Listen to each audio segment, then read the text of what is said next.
And granted, those are only 99-centimeter hurdles, but world under 20 record, and I believe that was by about 2/10 as we now see the middle distance men hit the track. Nagoose followed by Hawker, unfortunately beardless, still beastly. Kerr wearing the sunglasses appropriately this time.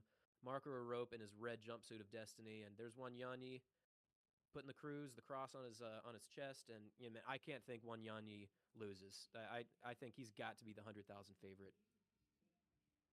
Yeah, no, it's gonna be tough to go out and beat him. But I mean, just like yesterday, crazier things have happened. Like I know an 800, you're not gonna be sitting and kicking necessarily. It's definitely more of an all out sprint type of deal than the 1500. But all it takes is for things to change a little bit of pace, and all of a sudden, if you allow Nagoose or Cole Hawker to be hanging around towards the end there, you never know. No, you don't. But yeah, I'm putting up a poll. We got an over under 145 for the men's 800 meters. Leave your thoughts. And the reason I went 145 on a hot day after they ran yesterday is because Wanyonyi is relentless. He will go for it. And Marco Arop is going to respond. Last year's Olympic finals, they ran 141.19 and 141.20. Granted, they were in peak fitness at the end of the year, wasn't quite as hot, but they ran that solo, no pacers. That, besides David Rudish's world record, that whole race was the fastest averaged 800 of all time. I mean, that was just a show-stopping race. And again, Bryce Hoppel in fourth with a 141. Just madness. So, getting confirmation how many actually did break 142 in last year's Olympic Games. But I feel like Wanyonyi is going to have some newfound confidence after yesterday's 1500 win. Hopefully, it's not too much. If he takes the lead and tries to push and throw in 141.5, 142 today, it might be a little too soon after that 1500. But if he just runs smart and throws in, a conservative opening 600 followed by a good kick, I think he's going to take the victory.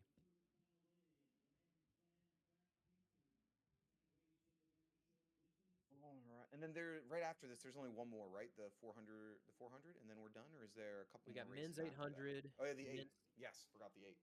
so we have this is men's 8. Then we got the men's Yeah, 3000, women's 200, and then women's 400. We got a lot of events still we coming got up. a lot more track. Jeez, for We some got reason I some thought we were almost done. with a smooth stream. This is just like awesome. I mean, fixing those kinks did make a big difference, and I appreciate everyone involved. Creative Sports Network, Peacock, CW, the Jamaican Tourist Association, Colin. Yeah, this is a. I did my best. Yeah.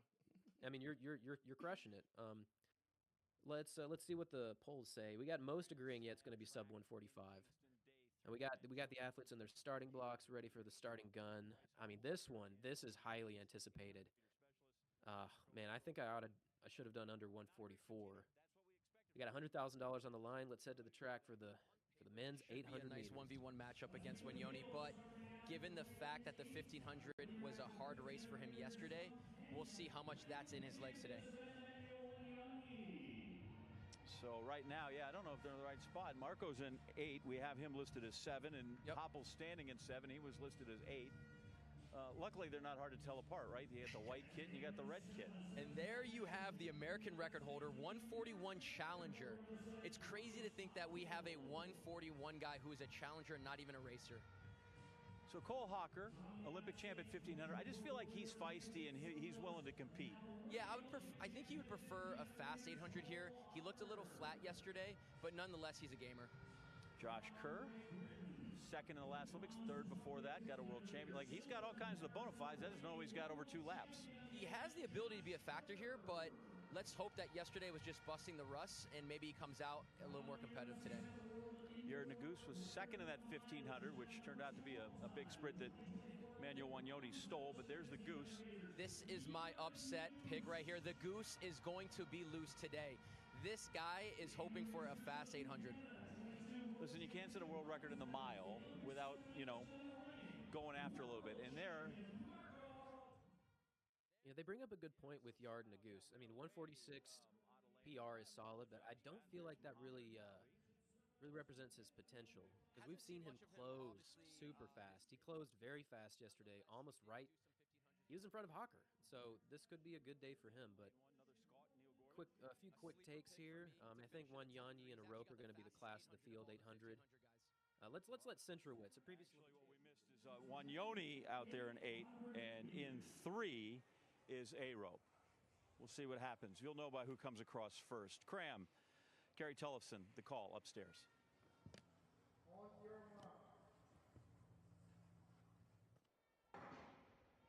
2 laps of the track in the men's 800 meters. It's windy, it's breezy. Will it be fast though?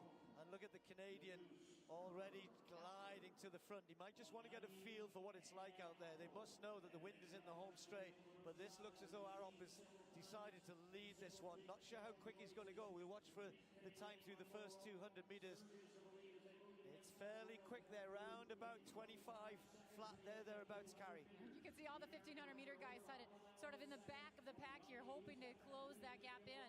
But Marco Arop, he's so tall. He's such a strong guy. Not surprised to see him get out of the way and get up front. We know he can run either way, from the back or from the front. But here we go. Wanyonyi closing that up. And I think this is just going to be a show between these two. They went 1 and 2 at the Olympic Games. Let's see what happens. 52 at the front, and that's not that quick actually by their standards. I think that was all about the wind, but they do have a gap on the rest of the field. The guys haven't gone with this at all. It's the 3 800-meter specialists, with the exception of Atui, who's completely lost in the pack behind. The 15 lads will charge, there's no doubt about that. Wanyonyi's not going to wait for them though, and Arop has to try and hold him off, and he does. He wants to hold the curve, make Wanyonyi run wide. These two are so far ahead of everybody else. Atui is beginning to get going and is reeling in. Bryce Hoppel perhaps for third, but they're so far back, and look at Arop, he's gone again. Wanyonyi 2-3 meters behind. Has the Canadian done this well? Has he got the tactics right? It looks as though he has. That 1500 must still be in the Kenyan's legs, because Arop is striding away. They're all charging too far back. Arop's going to win this one by a country mile. 1:45.1, Wanyonyi, then Hoppel, then Gourley, then Hocker, then the Goose, Atui, and a tired Josh Kerr at the back. Well, I gave you a little bit of a nudge because those guys were closing hard behind Wanyonyi. 5 points, 8, 9. Arop with a pretty solid victory. Took it out hard. Yeah, so eight. He just needed to finish this. Marco Arop might be second now. I think Marco Arop just moved himself up from 6th to 2nd because of that win. Because I think he got 12 points plus the 3 that he had before. That's 15. Yared Nagus had 8, and he just got, what, 5, I believe it was? So It was hard to tell. I They think came he across moved- so fast. So I think he might have just moved himself into 2nd place. That would take him from, Also what, not a great 15, 20K to mathematician. 50K. Yeah, I mean, definitely a little underwhelming on the side of times. But again, it's hot. These guys ran a super competitive 1500 last night. I mean, clearly Wanyonyi's tired. When's the last time he did a double like this in 2